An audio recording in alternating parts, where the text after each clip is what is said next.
deep in the Sundarbans-like jungle, where the mangroves twist into impossible shapes and the water never quite reflects the sky correctly, there was a path no map ever showed. Locals called it the Vein, a narrow trail of black mud that appeared after heavy rain and vanished by morning. Only outsiders followed it. Arian arrived at dusk with a cheap backpack, a dying phone, and the kind of curiosity that feels like bravery until it's too late. He was chasing a half-remembered story his grandfather told decades ago, a colonial era house swallowed by the forest after its owner disappeared in 1923. If you find it, the old man had whispered, don't go inside. The rooms multiply. The vines were the first warning. They didn't just grow over things, they moved, slowly, like breathing. Arian pushed through curtains of green flashlight beam cutting weak yellow tunnels. Mosquitoes the size of coins ignored his repellent and drank anyway. After 2 hours, the trees parted. There it stood, a 2-story Victorian mansion, impossibly intact. No broken windows, no collapsed roof, just ivy so thick it looked like the house wore living armor. A single lantern burned behind the lace, curtained, parlor window warm orange, against the blue-black jungle night. Arian laughed nervously into his phone's voice memo. Guys, this can't be real. It's like someone turned the lights on yesterday. The front door was ajar, not forced, invited. Inside smelled of old books, wet wood, and something metallic, old coins or blood. He couldn't decide. The hallway stretched longer than physics allowed. He counted doors, 6 on each side. Every handle was brass, tarnished the exact same way. As if manufactured yesterday, he chose the first on the left. A library, floor-to-ceiling shelves, thousands of leather spines. One book lay open on a reading table, its pages glowing faintly like embers under ash. He leaned closer.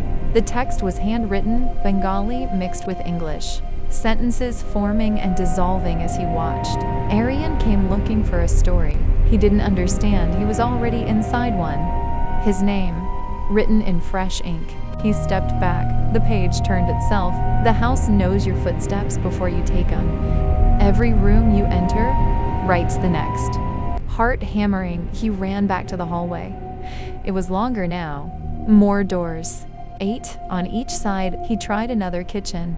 Pot still warm on the stove. Steam rose from a half-cooked pot of rice. A calendar on the wall showed today's date, March 19th, 2026. Someone had circled it in red.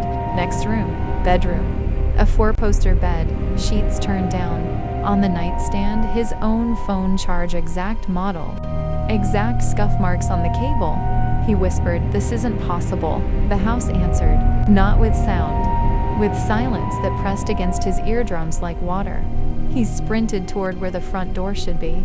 The hallway curved now, turned corners that hadn't existed. Doors multiplied like cells dividing. Finally, he burst into what should have been the parlor. Instead, another hallway. Identical. Except one difference. At the far end stood himself back-turned, flashlight in hand, staring at the open library door. Arian screamed. The other Arian didn't turn. He just stepped forward into the library exactly as Arian had minutes earlier. The book waited, new line appearing. He met himself at the threshold. The house smiled. Arian ran, again blind now, shoulder slamming doors, lungs burning. Every room he entered showed the later version of the night. Himself discovering the calendar. Himself finding the charger. Himself seeing himself. Time didn't loop. It stretched. Somewhere in the endless corridors, he stopped running, sat on the floor, laughed until it became sobbing. The lantern light never dimmed. The jungle outside never brightened. Days? Weeks? He lost count. Eventually, he stood again, walked calmly to the nearest door, opened it. A new room. A desk. Fresh paper. A pen already dipped in ink. He sat. He began to write. If you're reading this, you followed the vein. You found the house. Now the house is finding you. He paused, then added one last line. Take the pen, Your chapter starts now. Outside, the lantern flickered once, like a wink. The jungle waited, patient. Endless. Your turn, wanderer. Seen any strange paths lately?